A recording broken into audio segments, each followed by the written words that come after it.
dankie. Ek sê ook byvoorbeeld baie dankie vir Fred. Ons probeer dan ook vanaand die program so inrig that we can accommodate more people, and that's why it is partly in Afrikaans and also in English, so that we can accommodate more people. I want to welcome all of you to this meeting or this enrichment. We are trying to make a difference in the world. As Christene probeer ons 'n verskil maak in die wêreld. En ek dink as 'n mens probeer om 'n verskil te maak, moet jy bereid wees om ook 'n bietjie anders te dink en anders op te tree en baie ook dinge in Engels te doen, sodat jy meer mense kan bereik. So ons hoop dat dit vir julle 'n verrykende ervaring sal wees. We hope that it is an enriching experience that you will have with us. I want to welcome ek wil ons besoekers verwelkom. Ek dink die meeste van julle met wie ek nou praat sit aan my linkerkant, dis Afrikaans. Wil vir julle almal sê baie welkom. Ons het ook besoekers. We also have visitors from Piritona. We are actually two congregations. We have a congregation in Piritona and a congregation here in town. And then there's the people that work with me at Ingo. I'm very pleased that they can be here this evening, the two social workers, Bibi and Daphne, and there's Mafule at the back. So I want to welcome all of them as well. They are very important people in terms of our community. They also try to make a difference. Ek wil in die besonder baie welkom sê vir Piet. Hy is op sy sene, hy kan dit nie. Hy wil seker nou nie praat. Maar ek wil dit sommer oorgaan ook na sy bekendstelling toe.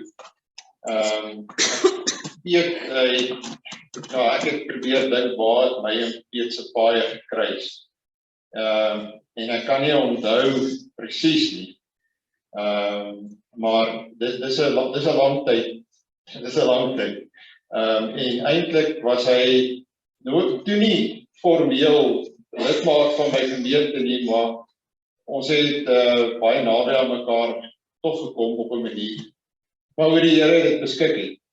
En so ek ken so 'n stukkie van Piet se storie, dis 'n moeilike storie. Dit is 'n grypende lewensverhaal. Hy's iemand vanuit ons eie dorp uit. Vanaand gaan eintlik oor trauma. How can we handle trauma, and how can we make sense of it, and how can we move on in our lives, and how can we use our trauma to enrich the lives of other people. En ek het by Peter gaan huisbesoek doen. Hy is intussen getroud met 'n pragtige vrou. Hy het 'n pragtige kind gekry. En ons het gesit en gesels. En ek het net besef, hy verstaan hierdie ding, dat as jy 'n bepaalde pad in die lewe geloop het, dan om op die regte pad te bly, moet jy moeite doen. En jy moet seker maak, jy plaas jouself in 'n tipe van 'n bediening in, dat jy uitreik na ander mense toe, dat jy vir hulle vertel van die pad en die goedheid van die Here, wat hy met jou geloop het. And that is what Piet is also partially going to try to do, is to give you insight into the way the Lord worked in his life.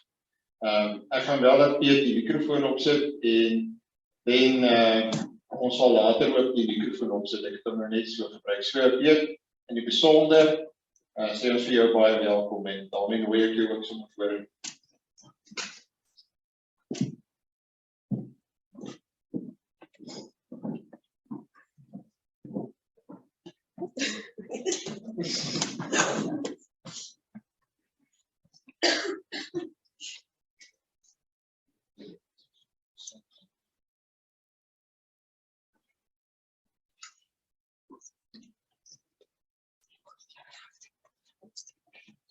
Hallo.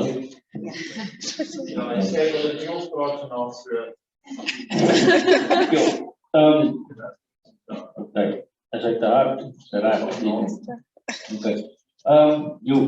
Ek weet nie hoe sit verstaan nie, in elk geval. Dis jy het ook my gevra baie dankie om hier te wees en goed en dit maak my regtig, ek hou nie van groot groepe nie, so is my regtig moeilik. En ek gaan my taal bietjie meng, meeste van die goed wat ek opgedoen het en geswat het in deeltyds is in Engels. So ek het baie van die Afrikaanse woorde gaan opsoek wat ek nie geweet het. Eintlik baie mooi is. Ja, maar ek het nie geweet hoe hierdie te begin nie. Toe besluit ek was maar by 'n hele paar ander meetings en goed en ek altyd begin by Piet Addict. Ek is 'n recovering addict. Ek sê altyd recovering, want dit gaan nooit heeltemal weg nie. Daar is altyd 'n verantwoordelikheid, kan ek maar tegnies sê. Ek weet baie mense dan sê hulle ja, maar identifiseer jouself of iets en dis weet erger mense wat dit laat gaan, maar dis vir my belangrik en dis ook nie vir my 'n negatiewe ding nie.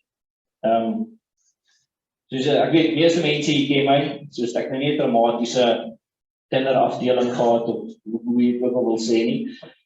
Maar op 'n stadium in die lewe, en ek dink dit is so met almal, soos ek gaan alles wat ek sê gaan vir persoonlik, is my makliker om oor myself te praat, dink ek.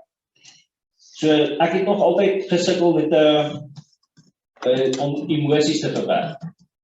Ek weet van die begin af was dit was altyd vir my moeilik om agter te kom soos hoekom voel ek dit, wat voel ek, wat moet ek daarmee doen? En dan het ek altyd gesoek na 'n escape, of dit nou in sport was, mense was en toe kom alkohol werk briljant. Dis net die gevolge dink ek daarvan, wat later wat jy nie meer kan ophou nie. Soos ek sê, dit is ek kan dit nie verduidelik nie. As jy eers half in dit in is, en dis effektief en gedrop. Op 'n stadium wil jy uit alles uit. En jy kan nie. Ek dink dit is die moeilike deel van dit. En dan kry ek baie mense dan sê hulle soos ja, maar dit is soos half die greep van die dwelms, of is die greep van die dis die substance, en dis nie die substance. As dit die substance was, sou niemand ooit oorgekom het. Ek dink dit is die kern van alle tipe verslawing vir my, dink ek, is om jouself te vermy. Dit raak dit wat jy nie van jouself hou nie, dit wat jy nie meer is nie, en ek dink addicts sê die voordeel is dit breek alles. Jy is soos half, jy begin van scratch. Dit is iets wat deur jou lewe trek en alles verwoes. So ek sê, ek het komelijk gehad, maar as ek soos huil, dan soos ek bid, dan soos val dit net weg, en dan is dit net, dit gaan nie weg nie. En dan gaan dit maar net voort. So ek dink, dit was my die moeilikste deel van dit, en dan het ek altyd getwyfel, is my geloof nie goed genoeg nie, en is dit nie, en weet, is dit nou my skuld, en dit my kwaad gemaak. Soos dan is dit, dan voel ek soos God het my geskape, hy het my so geskape, hoekom het hy my so geskape? Jy weet, en dit het my baie lang gevat om agter te kom, maar ek het ook 'n aandeel in die. Jy weet, God se genade en redding is altyd daar, dis wat ek al mee doen. Kies ek om binne te beweeg of buite dit uit te gaan, hoe interpreteer ek die wêreld rondom my? En ek dink, so ek wil nie te veel in die Griekgoed van addiction ingaan nie, dan voel ek baie keer ver verwyder. So ek gesê, die core van addiction is, jy vermy jouself, en ek dink, almal ervaar dit op net een of ander vlak. So ek kom baie keer agter aan, dink ek, soos wat is die oplossing vir dit tegnies? En dit het my die hele ruk gevat om agter te kom, soos God se genade is daar, en dis trauma, soos die hele verslawingsaspek, dit ons omtrent 10 jaar, vol weet, en dis hel, maar dis nie die uitpunt kan ek amper sê. Soos almal beleef een of ander vorm van trauma. Dis kry nie groot of klein nie, en of dit nou een groot event is wat jou hele lewe al impak, en of dit 'n klomp klein aspekte is, weet, verhoudings, weet, geliefdes, man, vrou, kinders, weet, daar is daar ergens waar iemand breek. My vrou het al gesê, ek moet nie die vergelyking gebruik van 'n kortbottel wat val nie, maar dis ook my kop, maar 'n glas, as hy val en as hy stukke. Ek het nie vermoë gehad om dit weer by mekaar te trek, om met al die skerp kante by te. En soos ek dink, baie mense doen dit so. Dis nie, aspirus nie, of is nie altyd wetenlik hoekom ek dit so doen nie. Maar dit hou my afgesonder, en ek het altyd gedink, dit hou my veilig. Want mense kan net so naby kom. Maar dit laat mense ook baie alleen wees. En ek dink nie God het ons so geskaap nie. Daar is 'n aspek wat ek altyd mense naby gelaat het, maar net op 'n sekere deel. En dit waaroor ek sensitief was, dit wat my vulnerabilities was, het ek altyd weggehou. Ek het soos deur die proses van recovery geleer, soos dis my vulnerabilities, dis eintlik dis jou sterkte. Jy weet, dis dit wat my aan mense laat connect en uitreik en waarmee ek kan vergelyk. So dis tegnies waar ek oor praat. Die traumatiese begin is, ek dink almal het een of ander vlak van traumatiese begin ergens. En God se genade is daar, maar ek moet ook kies hoe ek dit interpreteer. En trauma ongelukkig beïnvloed alle aspekte van verhoudings. En vir my was dit hoe ek myself sien, hoe ek God sien, en dan weet wat se effek van daarvan op my verhoudings. So vir my was dit altyd, ek sien myself al as minder, maar ek tree nie so op nie. Ek het dit ook al geleer, soos my arrogansie was altyd dit is deel van skerp glaasstuks. Jy weet, as jy 'n skerp tong het en goed, dan los mense jou gewoonlik uit. En dit is my baie moeilik om baie goed te laat gaan. En die enigste manier ek dit kan regkry is gebed, wat ek nie weet doen nie, en dan die krag van die Heilige Gees om bewillig te wees om te doen. En al hoe meer ek het al geleer doen, en al hoe meer ek besef, soos dis waar die waarde lê. Dit lê nie in wat ek reg doen nie, maar waarna is ek gewillig om te sien waar ek verkeerd gaan. En ek dink, vir my is dit altyd die punt is om selfbewus te wees van weet, hoekom doen ek iets. Want ek is vinnig agtergekom, as jy vir mense vertel van jou trauma en jou goed, is daar altyd simpatie wat pad nie opvorig is, nie is tegnies useless, dink ek. Want daar is altyd iemand wat vir jou kan sê, ek verstaan dit, weet, dis op tyd. Jy weet, en dan, as dit vir die mense rondom my sin maak, dan moet dit ons vir my sin maak, dis is die geldige rede, maar dan weet ek binne myself, dis nie die waarheid nie, dit wat ek nou doen ek nie vir die regte redes nie, en dit God ken mense hart, dit maak nie saak van wat die wêreld rondom jou sê, of hulle dit goedkeur, en of mense hulle kan flous nie, dit is stop uit 1 op 1 punt. Dit is my en God, en hy ken my hart, en hy ken my intensies. So, dit was vir my, die moeilike deel was om myself weer te vind, tegnies, en ek het altyd gedink, soos waar doen mense dit, gelukkig het ons die woord, en die identiteit van Christus wat mens kan aanneem, en ek het altyd gedink, soos selfs met, ek weet wat ek tegnies wil wees, en die woord is daar so op my riglyne, en ek kan sien soos hierdie gaan goed wees my, dit gaan moeilik wees, maar om hierdie weet na te streef van vir my iets beteken, en dan veilig miserably. En dis okay, want ek dink soos dis anders was Christus se kruisiging nie nodig. As ek altyd 100% on point kon wees met my geloof, dan sou dit nie nodig gewees het nie. So die genade is daar. Dan het ek gedink, in elk geval, om uit te kom. Die Afrikaanse woord is veerkragtigheid, resilience, ek weet nie weet, maar in elk geval. Addicts is baie goed, hulle is altyd resilient, ek sê ons is soos cockroaches, hulle is nogal huishoudend, jy moet wees, anders gaan jy nie oorleef nie, maar dit is nie 'n eienskap waarmee jy gebore is of nie, dit is iets wat mens kweek, en dit is baie maklik om binne God se liefde te kweek as buite. Ek het 2 keer probeer skoonkom en goed, en het heeltemal op my eie dit probeer doen, en dit was terrible, ek kon skoon wees, maar ek was nie gelukkig nie, en dis ook kom ek sê, die dwelms en dit wat ek gebruik om iets te vermy, is nie, dis nie met die krag nie, dis iets wat binne my is. Ek het geskei van plekke, mense, het probleem is ek vat myself saam, dink ek, so dit het nooit beter gegaan nie.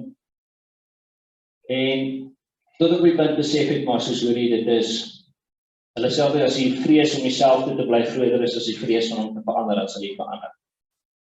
En ek het op die regte tyd die regte mense uitgekom, en dit is my baie beteken.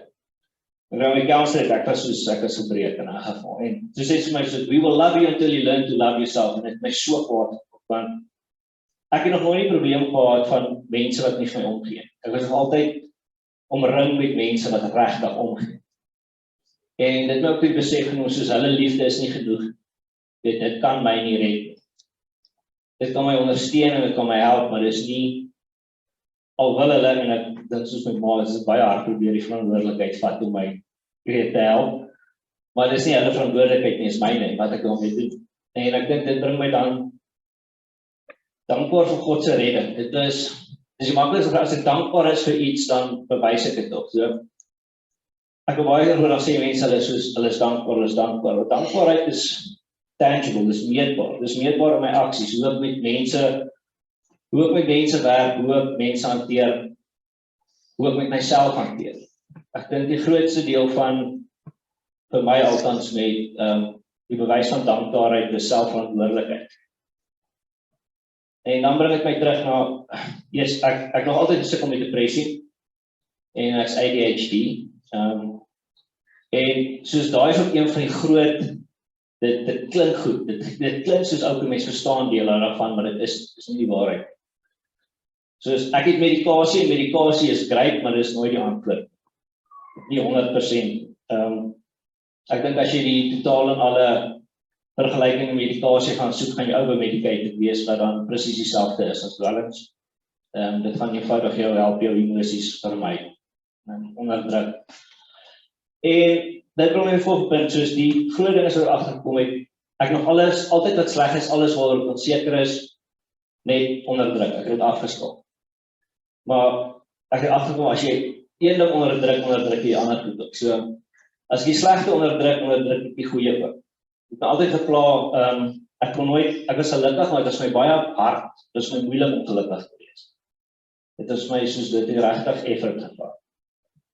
En dis uitputtend. En ek dink dit bring my op by die feit van enige tipe trauma vir ander mense, wil ek gesê, dis die perspektief. Maar daai perspektief loop in, wat maak my gelukkig, en dit los mens altyd. En ek dink altyd, soos vir my sit, ek moet die verantwoordelikheid aanvaar, en ek moet my 10% gaan soek. En met dit sê ek nie, daar is traumaties gebeure, aanranding, verkrachting, molestering, daar is soveel goed wat nie die persoon se skuld is, glad nie. Hulle het nie verantwoordelikheid in dit. Maar ek het besef, soos met my goed is, die emosies, dit wat dit skep. Dit het my altyd, enige traumaties ding, dit het my gelos met, dit was vrees, onsekerheid, en dis inability, soos al kan nie, dit limit my verhouding so goed, en daai vrees het my altyd gedwing tot, dan probeer ek alles rondom my beheer, ek hou nogal van beheer, probeer alles beheer, en dis uitputtend, en dit los mens ook met 'n kwessie van soos, my Afrikaanse woord vergeet maar in geval, nie skaamte nie, soos shame, en daar's 'n verskil tussen shame en guilt. Ons sê altyd soos guilt is jy voel skuldig oor wat jy gedoen het, en shame is jy voel sleg oor wie jy geword het. En soos ek sê, soos daar was, vir my opinie was daar niks gedoen, soos ek was terrible, ek was skaam oor alles, oor wie ek was, wat ek is en wat ek gedoen het. So ek het geweet, ek het God se genade en sy vergifnis en goed nodig, maar myself weet te vergewe. Dit was my maklik om te sê, soos ek verstaan, weet Christus aan die kruis, want ek verstaan is my sonde en goed. En as ek my weer kry, dan reageer ek meer uit shame uit. Wat dit dan eenvoudig maak ek, soos ek sê, ek begin probeer alles beheer, mense beheer. En ek agter my enigste wat ek kan beheer is myself. Dit maak nie saak hoe graag ek wil enigiets anders beheer nie. Ek het net beheer oor myself. En ek dink 'n groot deel van dit was my moeilik aan die begin, want dan hulle sê jy val so oor in people pleasing, of jy weet, want dit is waar, soos met enige trauma, as ek weer 'n moeilike tyd gaan, was dit vir my altyd maklik, help iemand anders, veral soos in die addiction thing, daar's altyd mense wat hulp is, daar's 'n hele program, so is baie maklik, en daar is beskiklik waarde daarin. Ek dink God het ons so geskape, dat ek voel iets as ek iemand anders help. Maar ek het ook agtergekom, ek kan dit nie doen as ek dit doen vir die gevoel daarvan, dat ek die punt daarvan verloor. Dus ons sê, people pleasing is meer is dis manipulerend en oneerlik. En ek dink dit is die ding wat my die veiligste gehou het nog ooit, dis eerlikheid. En dit kom vir my, dit val aan soos by dank word vir God se redding. Die bewys daarvan is hoe ek leef in die selfverantwoordelikheid en ek kan net selfverantwoordelik wees as ek eerlik is. Wat moeilik is, baie, maar dis eerlikheid en integriteit. En 'n groot deel van my was altyd van hulle soos mense se oordeel. En dis waar, soos ek kan baie keer ek my vrou nog by die mense, ek kan soos lag vir goed wat ek gedoen het. Maar daar is oordeel en hulle is nie verkeerd.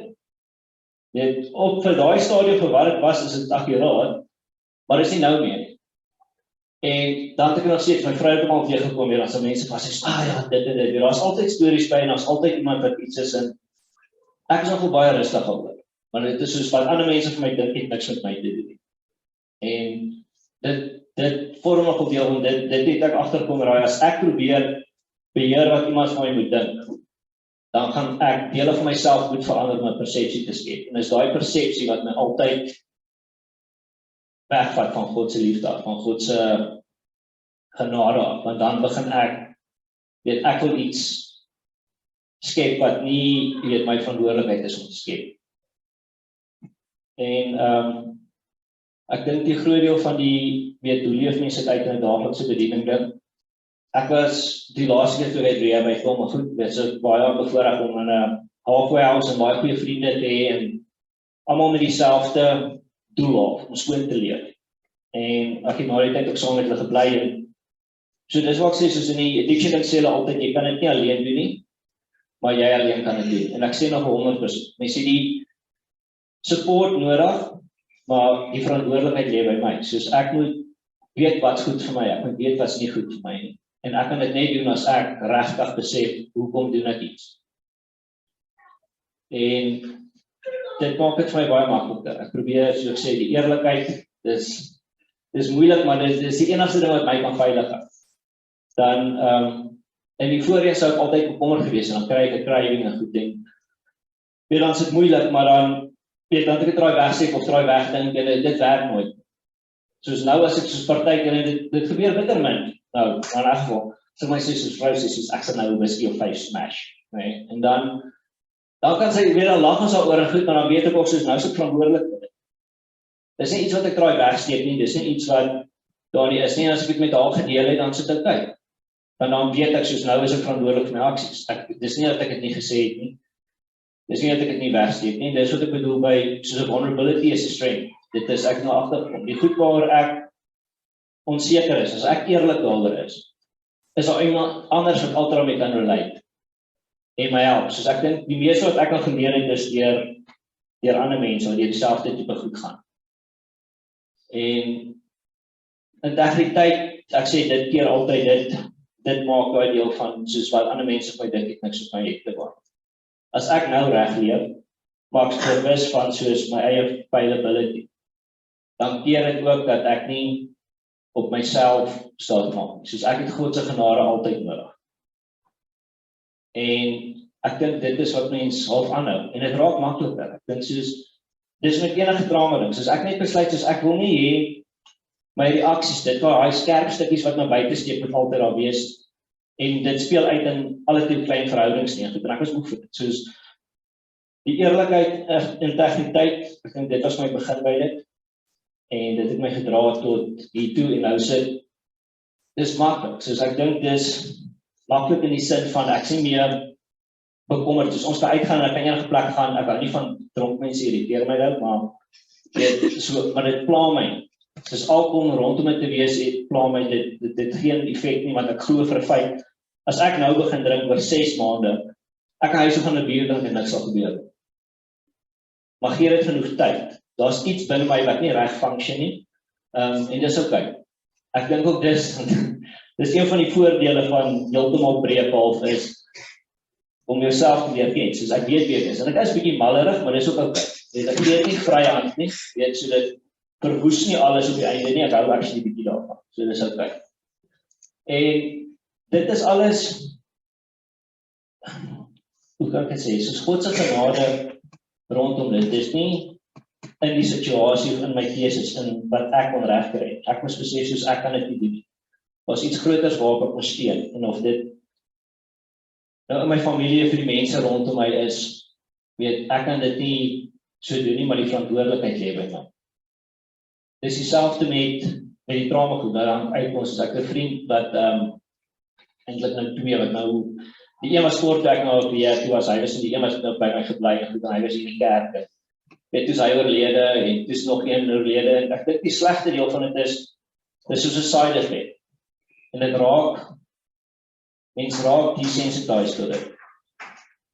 En al hoe meer ek nou daaraan dink, dan dink ek soos, sy familie was so bly toe hulle sê, soos, okay, fine, die addiction is verby, hy is net tot ruste, hy is tot vrede.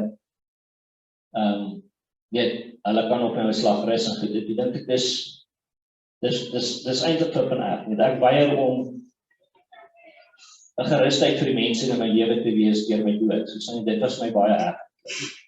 En dis wat ek besef het, soos ek gaan hierdie alleen doen. En ek moet sê, ek is baie bly gedoen met die Tommy. Ek dink ons paai het so gekruis terwyl ek hoog en skoon was, en nou skoon. En die goeie deel van dit is, daar was nooit iets oor my uitgespreek, nou is nooit 'n judgment of en dit het my elke keer die moed gegee om terug te kom. Ek het ook agtergekom soos hierdie harde benadering, jy weet, dit werk nie. Dit soos mens word liefde om die moed te vind om die waarheid vir jouself agter te kom.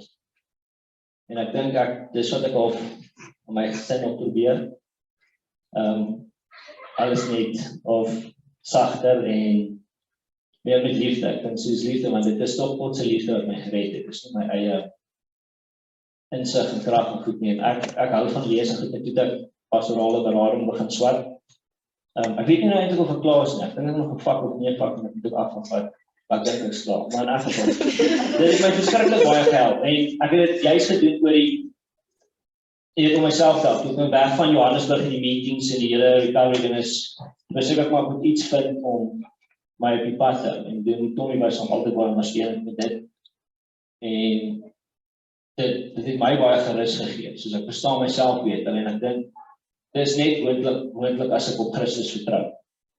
Want as ek myself moet vertrou, dan gaan ek begin iets wegsteek, want daar is altyd iets waarvan ek nie hou. Nou ja, soos in die daaglikse bediening, hoe dit vir my lyk is, ek moet leef dat dit, die dankbaarheid moet sigbaar wees, soos ek sê, dis tangible, dis nederigheid, en ek dink nederigheid was vir my, dit was my die mees bevryendste ding, want ek hoef nie iets te wees wat ek nie is. Maar soos ek sê, ek dink dis alles, overall, ek het het gevind, maar dit was nog altyd daar, en soos in Christus se redding. En ek dink, dit gaan altyd so, dit is nie enigiets. Ek dink ek wil afsluit in die punt van, dwelms dit klink altyd verskriklik moeilik om te los.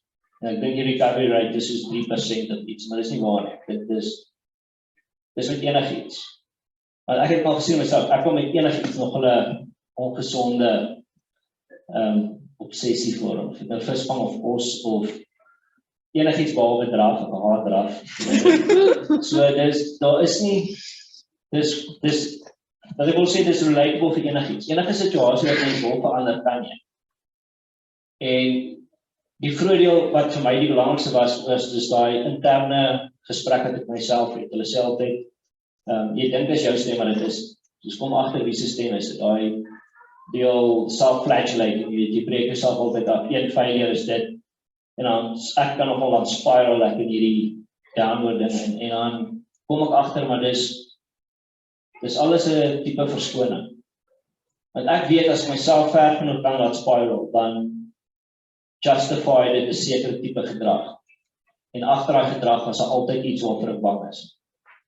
So, daai negatiewe, ek gaan draf as 'n voorbeeld, is 'n super voorbeeld, maar my vrou baie draai draf, né? Soos kan dit nie doen nie, né? En dan kom ek agter, soos die mindset agter is hoekom ek nie wil gedrag nie, want is nou moeite, dan kom ek nie moeite doen nie. En dan is daar 'n klein deel daarvan, wat eenvoudig vir my sê, soos, jy gaan in 'n geval fout. Jy gaan dit nie reg kry nie. En toe kom agter, soos ek dra nogal daai stemmetjie met 'n klomp van my goed saam.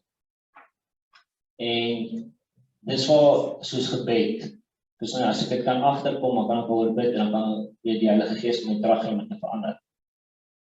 Maar die aksie om dit te verander is gewoonlik die deel waar ek vulnerable wees. Okay, dis dit. Dankie.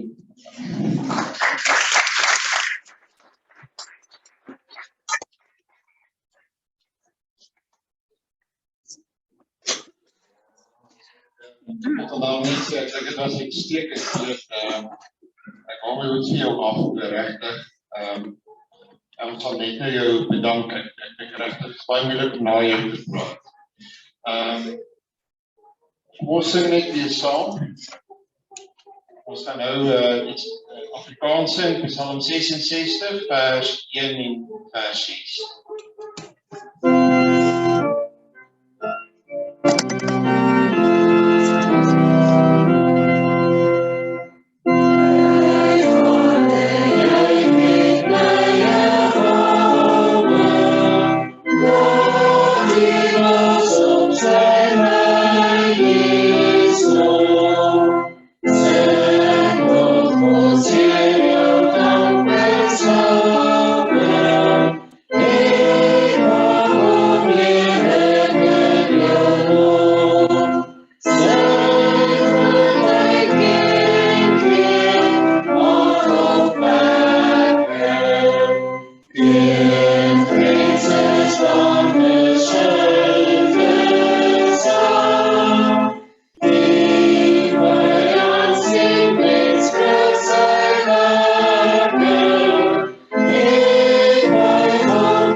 One of the things in my life is I need to close everything and I want everything neat.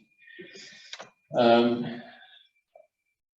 must start with an apology from the heart, and the apology is from a person that is one of the most significant people in my life. And I mean significant with capital letters, and that is Cheryl Verster. Our relationship started with conflict, a certain amount of conflict. Of course, I had to change. The problem was not on her side, it was on my side. But now she is very important to me, and actually I hope she is listening.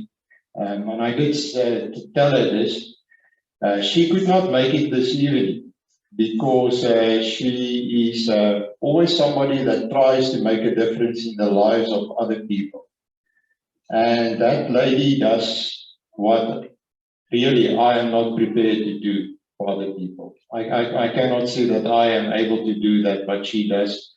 She never gives up on anybody. She always tries to help them. And yesterday, she realized that she could not come today because I know what the reason is, but it is a big problem that she has to solve, and she's actually the same age as Pierre. I actually hope that it would be possible in future for her to come and talk to you. She's the one person that I clicked with immediately in my life. She's an introvert, and I'm still deciding who is worse, me or her. I thought she was extreme, and I think sometimes she thinks I am an extreme introvert. I know you don't think that I'm an introvert, but I am. I'm an extreme introvert. So most of you really don't know who I am. That is very, very private. But yes, she asked that I give you this apology, and it's really, I can tell you, she could not come. So I tried to get some of my esteemed friends that has doctorates to try to reply to Piet, because I expected something good from Piet. But I'm actually glad I could not get them, because I think it would be too academic nature, and that is not what is needed this evening. I actually prepared kind of an academic thing as well. So I will use some of it in what I'm going to reply and what I'm going to say.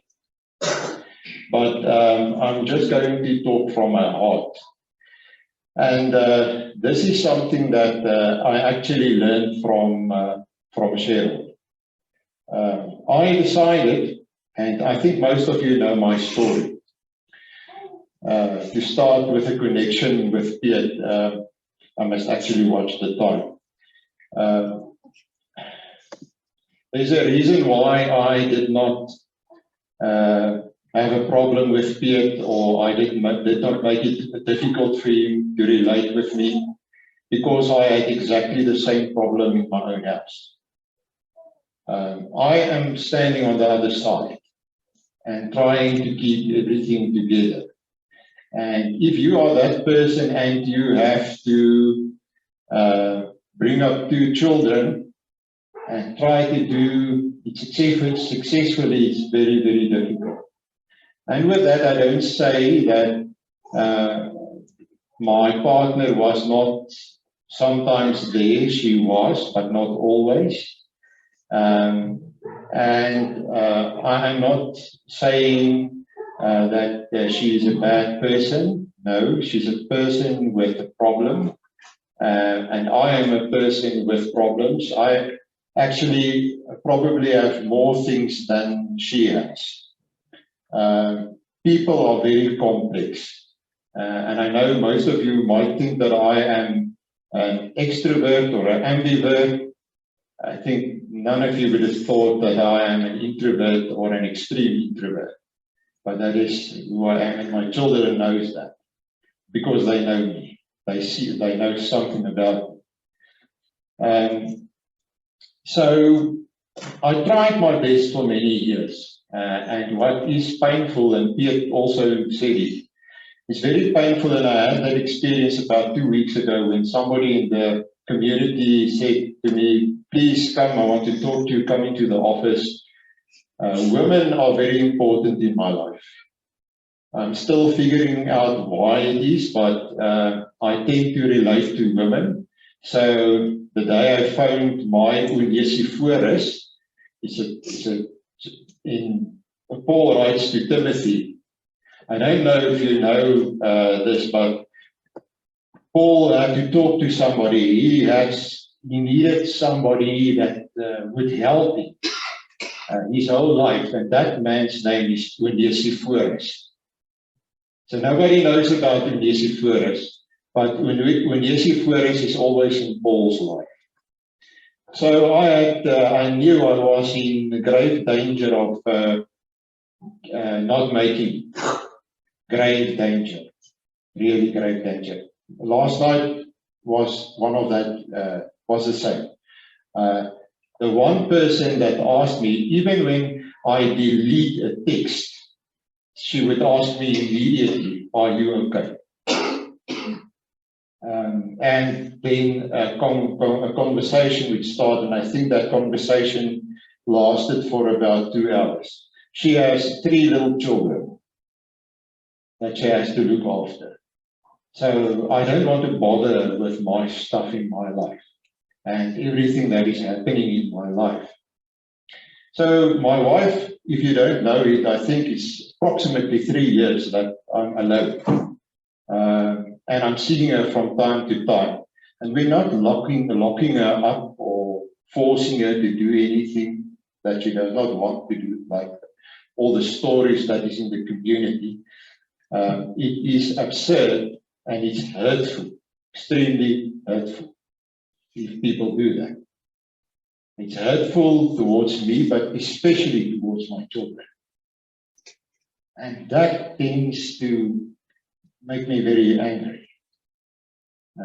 And so if you don't know exactly what's going on, don't talk about other people and the trauma in their lives, because you have no idea. What is important is that, I decided, I knew I needed somebody in my life, so I decided it would be that woman, Sustersverryking. I don't know exactly how, but I phoned her and she could not understand it, and she tried to get me to some other people, but I said then I would not talk to anybody. So, but the day that I started talking with her, I knew exactly that me and her, we understood each other. And we have a very good understanding and a very good relationship. But that is an important point, and I think that Piet also made it. It's important to get somebody that you can talk to. It's very, very important. And I also shared it with my colleagues at the church meeting I was at recently, because you work with people that are traumatized the whole time. And I know we did not expect it to be like this evening, because I've been at a lot of seminars about trauma, and they go through the 5 stages of trauma, and you're sitting there and you walk out and then you know a lot about the 5 stages of trauma, and you're going back and forth, and well, it's not that simple. It's not that simple. Did I make mistakes in my life, in my relationship with my wife? Yes, I did. I did not. I'm not the reason she has trauma. Because apparently that is also part of the story of the community. That I am the reason. And the day I sat at the first meeting I had with Cheryl, she said, I don't believe that. And she started. And she named everything. And she said, I don't believe that you did any of that, of those things. I said, you're right, I did not do it. Actually, it was the reverse. And it is important to have somebody to talk to, and that helps me a lot. Like last night, I greeted my daughter and she went to sleep. She's staying in her own house because it's difficult for her and me to live together. We're quite the same. If I want to go on holiday, I go to my son on the farm. It's much easier with him. But I love them equally. And so she is important. And sometimes I get on my motorbike and then I go there, I phone her, I go there and we talk for an hour and I come back. So that is important. Identify somebody that you are willing to talk to. And you will not be willing to talk to anybody. No person will talk to anybody. It was not that difficult for me to help Piet, because yes, if you wonder, I do love my wife. I love her a lot. But I cannot help her with this trauma. She was traumatized in her life. It's something that happened long before I was even new. If you are wondering, I'm not going to tell you what it is. It's none of your business. But now I must live with it. And I had a very, very difficult time my whole life. We've been married now for 28 years. And that's basically a record in terms of being married with somebody that's that traumatized and in and out. Well, we've been, you can name it, the rehab center, you can name it, we've been there. And we've been kicked out of all of them. And that's why Cheryl Verster is amazing, because she never kicks anybody out. And she made promises to me that is, I think, to her detriment. In terms of how willing she is to help me, and that is why somebody like that deserves to be helped to stay afloat in this world and to keep doing the good work she is doing, because she's always, she will never, she takes too many grace patients, trying to help the whole world, but she has a good heart. I had to realize I had to make some changes, a lot of changes in my own life. One of the most important things that Piet said is, if you are somebody that is traumatized at this stage, remember you can never change another person. The only person you can change is yourself. And and I can give you quotations from many learned books, the ones that me and Piet discussed, some of them. But I will say Freud basically said, and Freud lived in the 1800s, late 1800s, that what is needed is not moral judgments, but it is more knowledge. And people tend to make moral judgments. Morally, I've been judged in this community many times.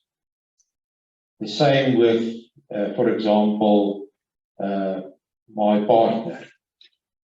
Because that specific problem in the eyes of people is something bad, something shameful. Piet said that as well. So you are, you know, they would say you're an alcohol abuser. It's the same as a child abuser. It's not the same. It's a sickness. You will not say, for example, that to somebody, you are a cancer. If that person has cancer. Why do we make this one thing so shameful? And why do we make it so difficult for the people that are the loved ones of that person? Why do we talk about them? Why do we hurt them? There were times that stuff was said about us that my children came home crying, asking me if this is the truth. And it happened here in Helbron.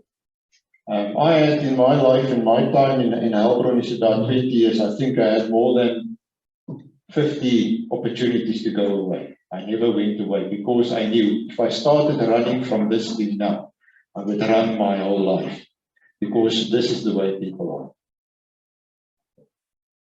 So the point is, why did I stay? Because it is important to make a difference in the world.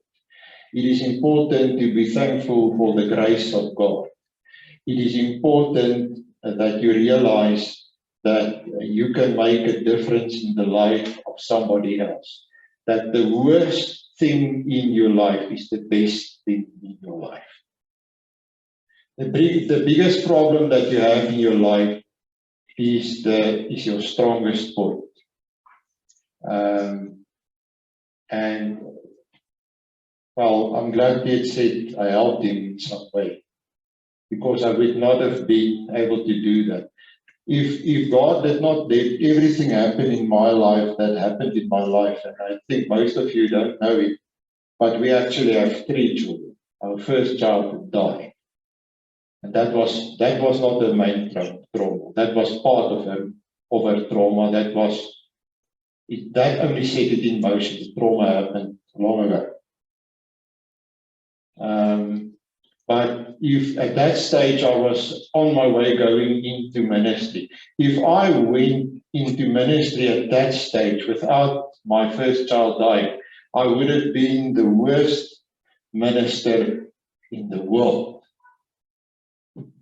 I would have been totally useless to the kingdom of God. I would have given you a nice sermon this evening. But now you're not going home with a nice sermon. You are shocked into your socks. So it was the worst things that happened in my life and is happening in my life. I slept 3 hours. Not worrying about this. Handling my own life. It's the best things that are happening in my life. Actually, otherwise I would have given you an academic presentation about all the latest books, because I can't do that. About Matthew Walker and Lance Dodds, I know them all, because I started reading to understand how I must change, and that is something I can tell you.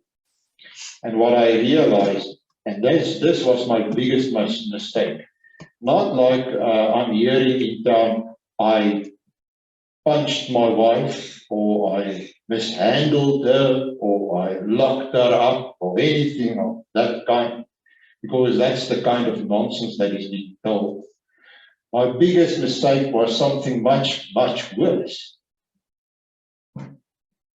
I made her feel helpless because I tried to stop her and I tried to take things out of her hand. And when I read Lance Dodds, and he has written a few books, and he's probably going to cause worldwide sensation in how you look at this kind of trauma. They say that the main thing that he realized when he had this session, and he's a professor, he was a professor at Harvard University. So that is basically, I think, one of the best universities in America. So he said, when he had a session with a client, the man said, when his wife is busy fighting with him, and now it's not going to be this serious anymore. And you know, women can fight with men. And she was fighting with him, and I don't know about what, but he said to him, you know, I thought to myself, fuck it, it's not worth it. Now you might think I actually thought I must just say if it, but I was worried that you might not know what it means. That is actually why I use the word. It's very, very important. Because now they talk about the fuck it switch. That's the technical term for it now in all the books. So when you, for example, when we had a fight, and I would say, why did you go out and get a lot of medication? And there are places in this town that you can get prescription medication very easy. And the people from Ingo will tell you, their supervisor, Helmi, asked me the other day in a meeting, how is it that Helbron has such a big problem with this? And I said, it's because everybody is moving through this town. But I would say, why did you go and do it? Why can't you change? Why can't you just stop doing this? And that creates a feeling, a sense of helplessness with her. She feels she can never be good enough. So some people think I'm a monster, and other people think I'm great. And that tended her to feel even worse. And then she would throw the effing switch and go down and will spiral out of control in her life. And then she would do anything and everything, and most of you know about it. So what is important is that I want to bring everything together because I can talk about this for a very, very, very long time. And there's many, many aspects that I can talk about. But what Piet said, and what was so important, is that we must realize that you will not be able to handle this if you're not the child of God, if you don't believe that you have worth, that you're worth something. In other words, if you feel that you are worth this, and you must remember when you bring up a child, it's important to give that child the sense of worth. And that's what I try to do with my children. I try to give them a sense of worth, that they're worth something, they are important. And not every child has that, has parents that does that. So some people don't feel that they are worth anything. They think they're worth nothing.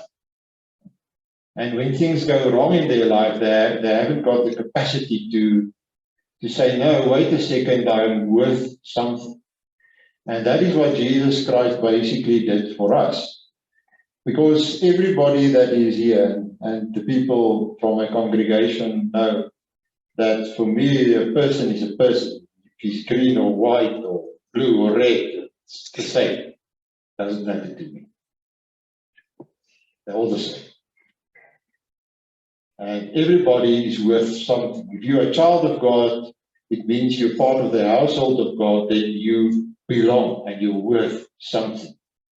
Because God gave His only Son so that you can be somebody, that you can be His child, and that's the gospel.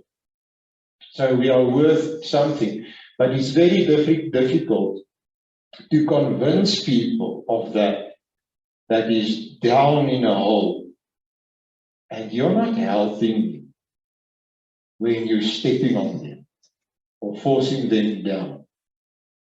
You're not helping them. You're killing them. It's very important that we realize that God called us to make a difference in the world, to make a difference in Heilbron. Just start in Heilbron, for example. Just start here. You don't have to start a rehab like Cheryl.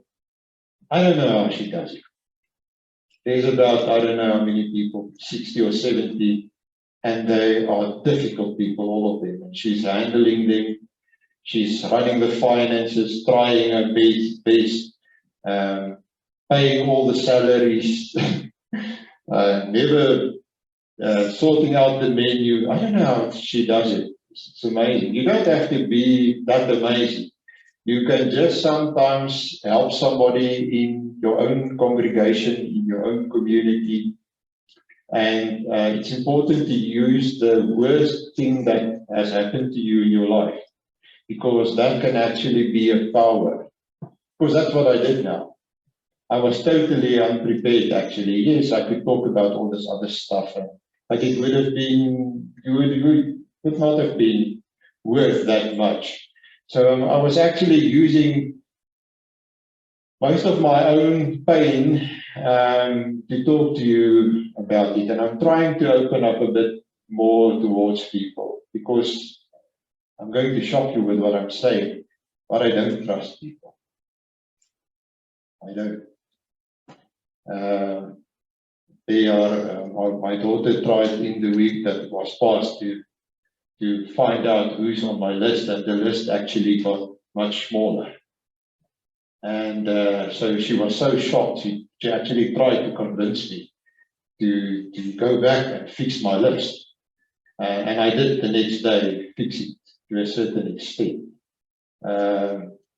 So I can tell you, don't take that route, because it's a very lonely path. If you don't trust people, because you can ask me and I can talk like this to you about what is happening, but I'm not telling you actually anything. You might think you've heard something, you've heard nothing. The only person that really knows everything is my Onesiphorus. That person I tell everything. So don't go there. Try to give people a chance in your life. But then all of us must realize we have a responsibility. I'm responsible for that guy at the back. Piet van Zyl. You will never get away from it. If he slips and he falls, his wife knows who to call. I will go and fetch you. There's no hole that he can crawl into that I will not go and get him. I will go and get him. If he fights, I will sit on him, because he's younger than I am. Till he comes with. But that is how I actually feel about my congregation. That's what I will do for them. And it's not their fault that I am this way. It is my own fault. I must make changes in myself. Remember what I said, that you cannot change other people. The only person that you can change is yourself. So I'm trying to make the necessary changes in myself. But I think most of you have the same problem. And people will always say, "Hey, it's difficult to listen to me when I preach." It's very difficult. Because you always feel as if I'm on your case. Because I'm on my own case. And it's so onto the person that that's why we're not growing. This congregation there's not a million people coming here. Because it's difficult to listen to somebody like me, because it's too truthful. People don't want the truth. They want stories and to be entertained and all of that. It's difficult to live with the truth. But it's better to live with the truth than with a lie. Don't lie to yourself. Many people lie to themselves. Don't do that. So, and that's also a point Piet made. And he said, he talked about the vulnerabilities. Vulnerabilities are your strongest point in your life. So I think Cheryl would have done it much better than I did it. She does not talk a lot. Maybe sometimes she writes a few sentences. Answers is always short but very truthful. So I tried my best to give you something that is worth something and try to reflect on something exceptional that Piet gave you. And when you go home, think about it.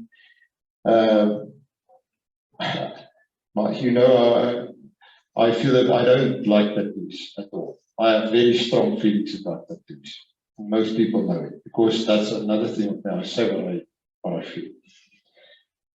But if I have to get one tattoo in my life, I would put it on my left arm.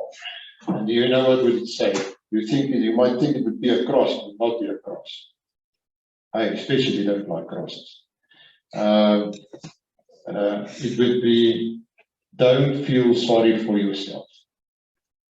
And then every now and then I can look at it when I do that, and my children know that. And we had many fights, especially when they're trying to tell me, especially when my daughter tells me, I'm feeling sorry for myself. You're wasting time feeling sorry for yourself. And I know you did not expect that I was going to say that. Don't feel sorry for yourself. And Piet said it, look around, talk to other people. There's a lot of pain in this world. There's a lot of people with more problems than you have. So what are you going to do about it? Cheryl Verstaap decided to do something about it. To a certain extent, I decided to do something about it. What are you going to do about it? Then he said, Amen. So I'm so into the preaching. We can talk about all of this over some soup and some tea and coffee. But I know we're going, don't worry, I didn't forget. You want to sing again. And then we're going to have just a short word from Ankia, and then I will conclude with a prayer. Ankia, yes, excuse Ankia. Piet, miskien kan jy ook sommer vorentoe kom as